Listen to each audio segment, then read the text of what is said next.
شروع اللہ کے نام سے جو بڑا مہربان نہایت رحم کرنے والا ہے۔ وہ اللہ کا سب سے پیارا انسان بن جاتا ہے جو پہلے یہ ایک تسبیح کے ساتھ قرآن کی یہ سورت 3 بار پڑھتا ہے۔ دنیا اور آخرت دونوں جہانوں کا پیارا انسان ہوگا۔ وہ بندہ پوری زندگی اپنے رب کے سوا کسی کا محتاج نہیں ہوتا جو صرف 3 بار قرآن کی یہ سورت استغفر اللہ کے ساتھ پڑھتا ہے۔ پھر وہ بندہ جو بھی مانگے اللہ خوش ہو کر دیتا ہے، کیونکہ وہ بندہ اللہ کا سب سے پیارا اور محبوب بن جاتا ہے۔ ناظرین، گناہوں کی تلافی کے لیے ضروری ہے کہ اللہ رب العزت کی بارگاہ میں رجوع کیا جائے، توبہ استغفار کیا جائے اور ایسے اعمال کیے جائیں جو نہ صرف ہمارے گناہوں کو مٹا دیں بلکہ ان گناہوں کو نیکیوں میں بھی بدل دیں۔ تو ناظرین، استغفار وہ ذکر ہے کہ جب کوئی بندہ پڑھتا ہے تو اللہ تعالیٰ اپنے اس بندے سے بہت زیادہ خوش اور راضی ہوتا ہے۔ استغفار سے دلوں کا زنگ دور ہوتا ہے اور استغفار کرنے والوں کو اللہ پسند فرماتا ہے۔ جو استغفار کو لازم کر لے، اللہ پاک اس کی تمام مشکلوں میں آسانی،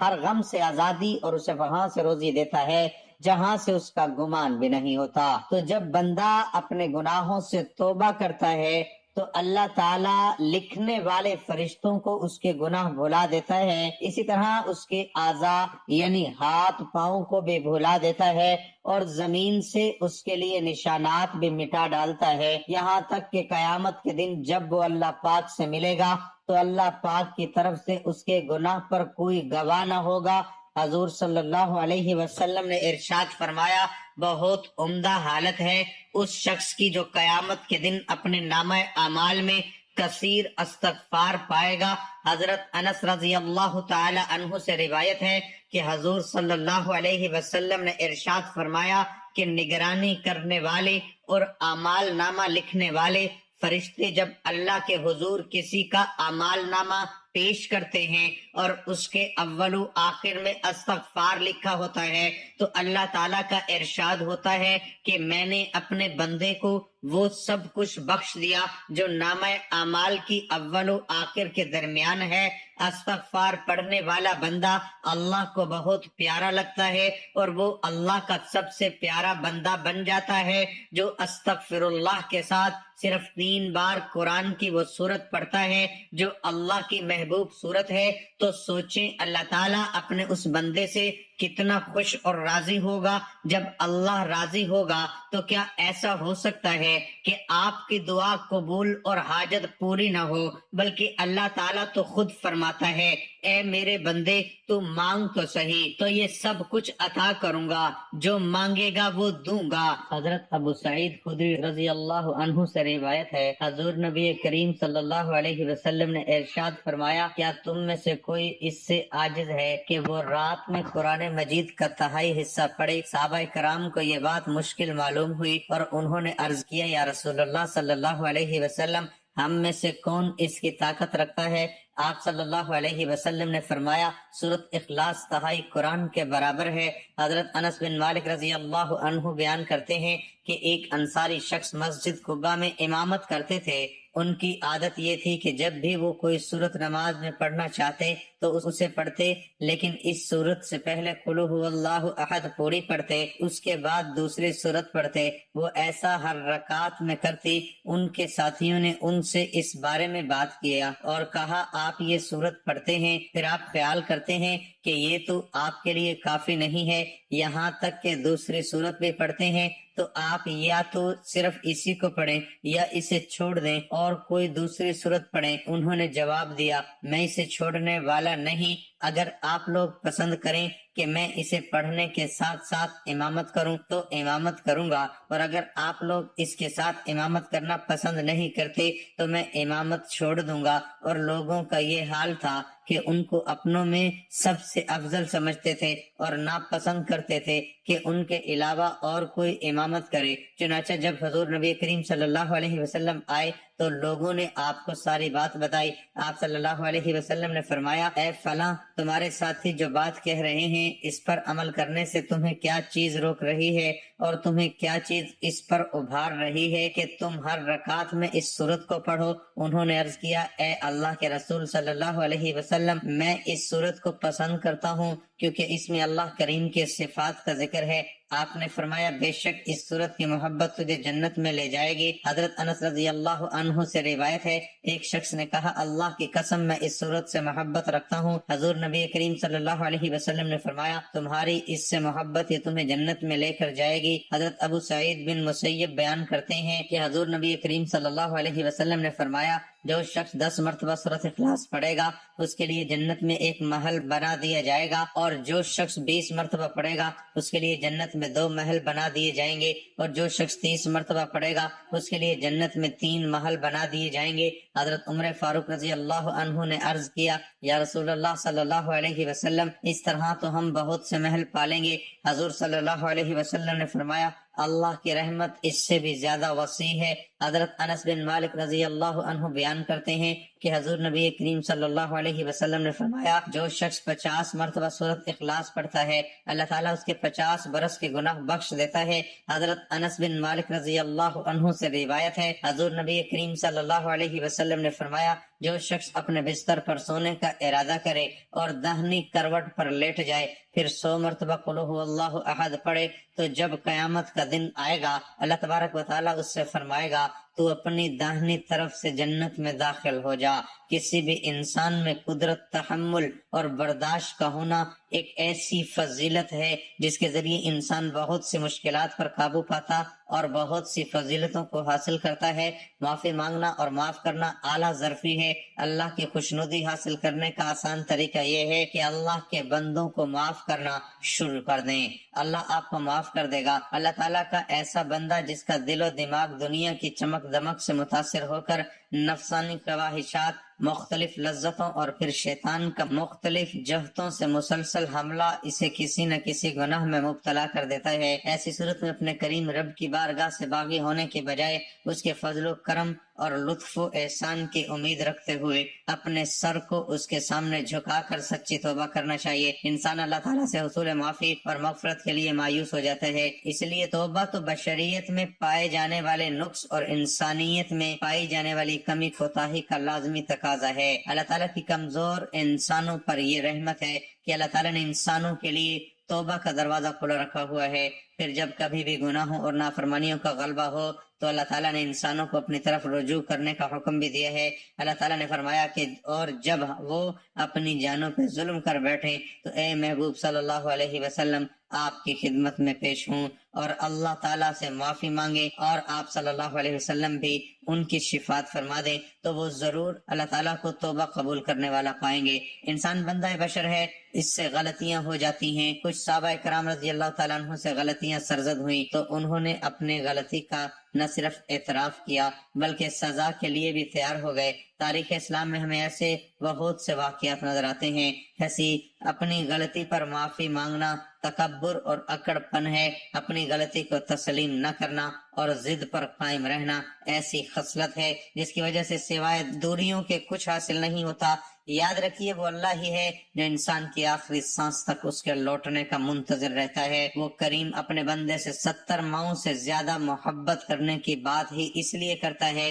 کہ اس نے انسان کے اندر محبت کی جانب کھینچے جانے کی ایک مقناطیسی قوت رکھی ہے، اس لیے وہ جبار اور قہار ہونے کے باوجود اپنے رحمان اور رحیم ہونے کا احساس دلاتا ہے تاکہ اس کے بندے کی جانب پلٹ جائے۔ اللہ کریم حق سننے اور عمل کرنے کی توفیق عطا فرمائے، آمین۔ اللہ پاک ارشاد فرماتا ہے وَتُوبُوا إِلَى اللَّهِ جَمِيعًا أَيُّهَا الْمُؤْمِنُونَ لَعَلَّكُمْ تُفْلِحُونَ۔ اے ایمان والو تم سب مل کر اللہ کی بارگاہ میں توبہ کرو تاکہ تم فلاح پاؤ۔ اس آیت مبارکہ کے تحت یہ معلوم ہوتا ہے کہ استغفار ایک ایسا عمل ہے جس کے ذریعے انسان اپنے دلوں سے گناہوں کی سیاہی کو دور کر کے اللہ کا قرب حاصل کر سکتا ہے، جیسا کہ روایت ہے حضرت انس رضی اللہ عنہ سے کہ نبی رحمت صلی اللہ علیہ وسلم کا فرمان ہے، ترجمہ بے شک تانبے کی طرح دلوں کو بھی زنگ لگ جاتا ہے اور اس کی جلا یعنی صفائی کرنا استغفار ہے۔ استغفار کے فضائل میں یہ بھی ہے کہ اس کی کثرت انسان کی پریشانیوں کو دور کرتی اور رزق میں بھی برکتیں نصیب ہوتی ہیں، جیسا کہ حضرت عبداللہ بن عباس سے روایت ہے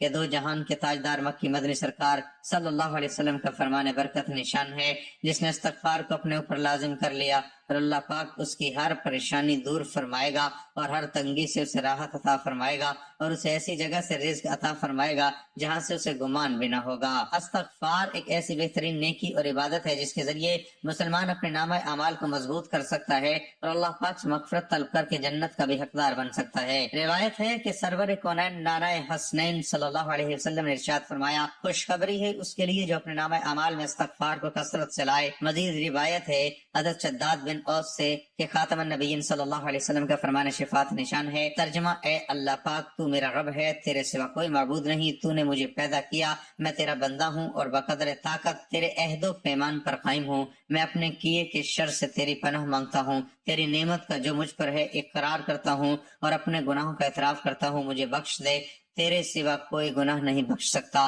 جس نے اسے دن کے وقت ایمان و یقین سے پڑھا پھر اسی دن شام ہونے سے پہلے اس کا انتقال ہو گیا تو وہ جنتی ہے، اور جس نے رات کے وقت اسے ایمان و یقین کے ساتھ پڑھا پھر صبح ہونے سے پہلے اس کا انتقال ہو گیا تو وہ جنتی ہے۔ اللہ کریم ہم سب کو ان فضائل کی روشنی میں استغفار کی اہمیت کو سمجھنے اور اس کی خوب کثرت کرنے کی توفیق عطا فرمائے۔ انسان نسیان سے بنا ہے جس کی وجہ سے انسان سے خطا ہوتی رہتی ہے، لیکن اللہ نے اس سے انسان کو بچانے کے لیے ایک طریقہ عطا فرمایا ہے جسے استغفار کا نام دیا گیا ہے۔ استغفار کے ذریعے بندہ جو اس نے غلطیاں اور گناہ کیے ہوتے ہیں ان سے بندہ نجات پا لیتا ہے۔ خوشخبری ہے اس کے لیے جو اپنے نامہ اعمال میں استغفار کو کثرت سے لائے۔ گناہوں سے استغفار یعنی توبہ کرنے کے حوالے سے ایک جگہ آپ صلی اللہ علیہ وسلم نے ارشاد فرمایا، جس نے اپنے اوپر استغفار توبہ کو لازم کیا، اللہ پاک اس کی ہر پریشانی کو دور فرمائے گا اور ہر تنگی سے اسے راحت عنایت فرمائے گا اور اسے ایسی جگہ سے رزق عطا کرے گا جہاں سے اسے گمان بھی نہ ہوگا۔ شیطان نے بارگاہ الہی میں کہا، اے اللہ،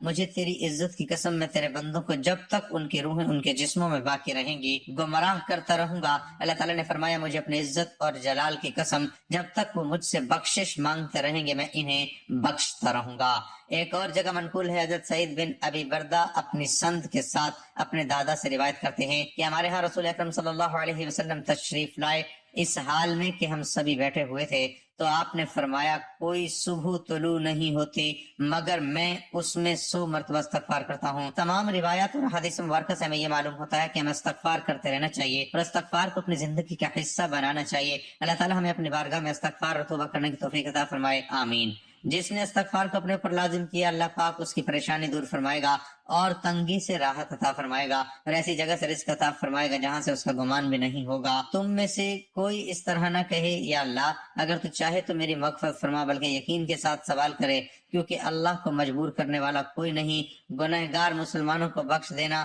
اللہ پاک کا فضل اور اسے عذاب دینا اس کا عدل ہے۔ شیخین کی روایت ہے کہ ایک بندے نے گناہ کیا پھر کہا، اے میرے رب، میں نے گناہ کیا، مجھے معاف فرما۔ تو رب نے فرمایا، میرے بندے کو معلوم ہے کہ اس کا رب ہے جو گناہوں کو معاف کرتا ہے اور اس پر مواخذہ بھی فرماتا ہے، چنانچہ اسے بخش دیا جاتا ہے۔ پھر جب تک رب چاہے وہ گناہوں سے رکا رہتا ہے، پھر ایک اور گناہ کر لیتا ہے، اب پھر کہنے لگتا ہے کہ اے میرے رب، میں نے دوبارہ گناہ کر لیا، مجھے معاف فرما دے۔ رب فرماتا ہے، میرے بندے کو معلوم ہے اس کا ایک رب ہے جو گناہ معاف فرماتا ہے، اس پر مواخذہ فرماتا ہے اور پھر معاف فرما دیتا ہے۔ پھر جب تک رب چاہے وہ رکا رہتا ہے، پھر ایک اور گناہ کر بیٹھتا ہے اور عرض گزار ہوتا ہے، اے میرے رب، میں نے ایک اور گناہ کر لیا، مجھے معاف فرما دے۔ تو رب فرماتا ہے، میرے بندے کو معلوم ہے اس کا ایک رب ہے جو گناہ کو معاف فرماتا ہے، اس پر مواخذہ بھی فرماتا ہے۔ پھر رب کائنات نے فرمایا، میں نے اپنے بندے کو معاف کر دیا، اب جو چاہے کرے۔ امام منذری فرماتے ہیں، اب جو چاہے کرے کا مطلب یہ ہے کہ جب تک وہ گناہ کر بیٹھنے پر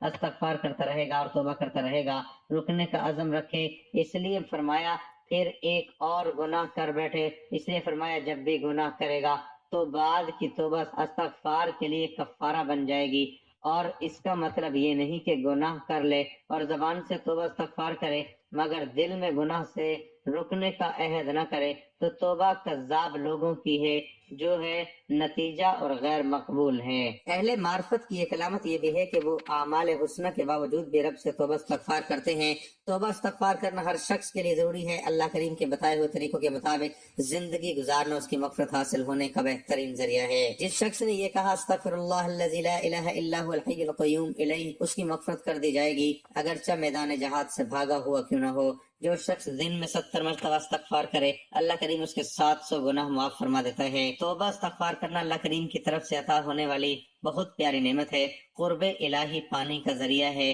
رحمت الہی کا سبب ہے، غضب الہی سے امن دلاتا ہے، مستغفرین کو رب کائنات پسند فرماتا ہے۔ اللہ پاک میرا اور آپ کا شمار کثرت سے توبہ استغفار کرنے والوں کی فہرست میں فرمائے، میری اور آپ کی بلا حساب کتاب مغفرت فرمائے، آمین۔ استغفار کرنے والوں کی اللہ پاک روزی میں برکت دیتا ہے، استغفار کرنے والوں کو اللہ پاک محتاجی سے بچاتا ہے، استغفار کرنے والے سے اللہ پاک بہت خوش ہوتا ہے، استغفار گناہوں کو نیکیوں میں بدل دیتا ہے۔ اللہ پاک سے دعا ہے کہ وہ ہمیں استغفار کرنے والوں میں شامل کرے اور توبہ استغفار کرنے کی توفیق عطا فرمائے، اور ہماری ہر توبہ ہر استغفار کو اپنی بارگاہ میں قبول و منظور فرمائے، آمین۔ ناظرین، نماز ظہر یا نماز عصر کے بعد اول و آخر درود پاک پڑھ کر 100 مرتبہ یعنی ایک تسبیح استغفر اللہ کی پڑھیں، ایک مرتبہ ثواب کی نیت سے میرے ساتھ بھی درود پاک پڑھیے۔ اللہم صلی علی محمد وعلی آل محمد کما صلیت علی ابراہیم وعلی آل ابراہیم انک حمید مجید، اللہم بارک علی محمد وعلی آل محمد کما بارکت علی ابراہیم وعلی آل ابراہیم انک حمید مجید، اور 3 مرتبہ سورۃ اخلاص قل هو اللہ احد اللہ الصمد لم یلد ولم یولد ولم یکن لہ کفوا احد پڑھ کر اللہ رب العزت کی بارگاہ میں اپنی حاجت مراد اور مقصد پیش کریں۔ انشاءاللہ اللہ تعالیٰ آپ کو اپنے پیارے بندوں میں شامل کر کے آپ کی ہر جائز دعا قبول، حاجت مراد اور مقصد پورا فرمائے گا۔ اس عمل کو اپنی زندگی کا حصہ بنا لیں، اور اس عمل کو آپ ہر نماز کے بعد بھی کر سکتے ہیں۔ اللہ تعالیٰ آپ سے اتنا زیادہ خوش اور راضی ہوگا کہ پوری زندگی اپنے سوا کسی کا محتاج نہیں ہونے دے گا، کیونکہ آپ اللہ کے پیارے اور اللہ کے محبوب بندوں میں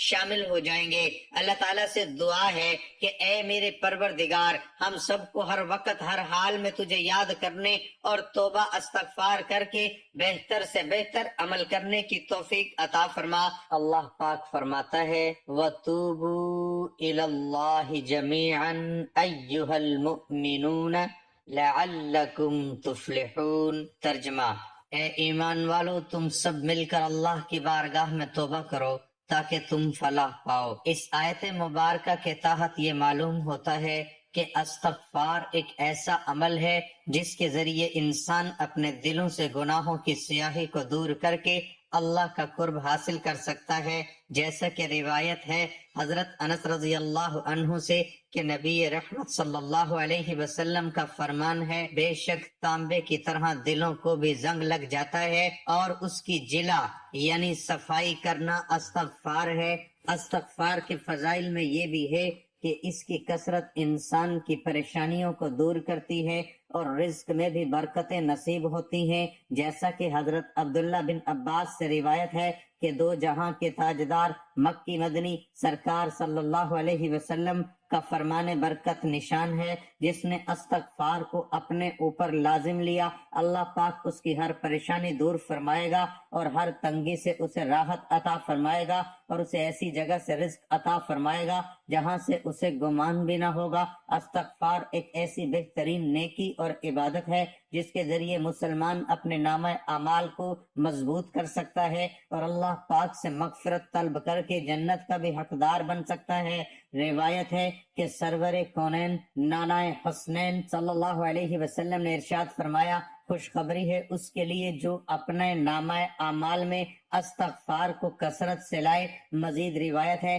حضرت شداد بن اوس سے کہ خاتم النبیین صلی اللہ علیہ وسلم کا فرمان شفاعت نشان ہے، اے اللہ پاک تو میرا رب ہے، تیرے سوا کوئی معبود نہیں، تو نے مجھے پیدا کیا، میں تیرا بندہ ہوں اور بقدر طاقت تیرے عہد و پیمان پر قائم ہوں، اپنے کیے کے شر سے تیری پناہ مانگتا ہوں، تیری نعمت کا جو مجھ پر ہے اقرار کرتا ہوں اور اپنے گناہوں کا اعتراف کرتا ہوں، مجھے بخش دے کہ تیرے سوا کوئی گناہ نہیں بخش سکتا۔ جس نے اسے دن کے وقت ایمان و یقین سے پڑھا، پھر اسی دن شام ہونے سے پہلے اس کا انتقال ہو گیا تو وہ جنتی ہے، اور جس نے رات کے وقت اسے ایمان و یقین کے ساتھ پڑھا، پھر صبح ہونے سے پہلے اس کا انتقال ہو گیا تو وہ جنتی ہے۔ اللہ کریم ہم سب کو ان فضائل کی روشنی میں استغفار کی اہمیت کو سمجھنے اور اس کی خوب کثرت کرنے کی توفیق عطا فرمائے۔ گناہوں سے استغفار یعنی توبہ کرنے کے حوالے سے ایک جگہ آپ صلی اللہ علیہ وسلم نے ارشاد فرمایا، جس نے اپنے اوپر استغفار کو لازم کیا اللہ پاک اس کی ہر پریشانی کو دور فرمائے گا اور ہر تنگی سے اسے راحت عنایت فرمائے گا اور اسے ایسی ایسی جگہ سے رزق عطا کرے گا جہاں سے اسے گمان بھی نہ ہوگا۔ شیطان نے بارگاہ الہی میں کہا، اے اللہ مجھے تیری عزت کی قسم، میں تیرے بندوں کو جب تک ان کی روحیں ان کے جسموں میں باقی رہیں گی گمراہ کرتا رہوں گا۔ اللہ تعالیٰ نے فرمایا، مجھے اپنی عزت اور جلال کی قسم، جب تک وہ مجھ سے بخشش مانگتے رہیں گے میں انہیں بخشتا رہوں گا۔ ایک اور جگہ منقول ہے، حضرت سعید بن ابی بردہ اپنی سند کے ساتھ اپنے دادا سے روایت کرتے ہیں کہ ہمارے ہاں رسول اکرم صلی اللہ علیہ وسلم تشریف لائے، اس حال میں کہ ہم سبھی بیٹھے ہوئے تھے تو آپ نے فرمایا، کوئی صبح طلوع نہیں ہوتی مگر میں اس میں 100 مرتبہ استغفار کرتا ہوں۔ ان تمام روایات اور احادیث مبارکہ سے ہمیں یہ معلوم ہوتا ہے کہ ہمیں استغفار کرتے رہنا چاہیے اور استغفار کو اپنی زندگی کا حصہ بنانا چاہیے۔ اللہ تعالیٰ ہمیں اپنی بارگاہ میں استغفار اور توبہ کرنے کی توفیق عطا فرمائے، آمین۔ استغفار کرنے والوں کو اللہ پاک محتاجی سے بچاتا ہے، استغفار کرنے والے سے اللہ پاک بہت خوش ہوتا ہے، استغفار گناہوں کو نیکیوں میں بدل دیتا ہے۔ اللہ پاک سے دعا ہے کہ وہ ہمیں استغفار کرنے والے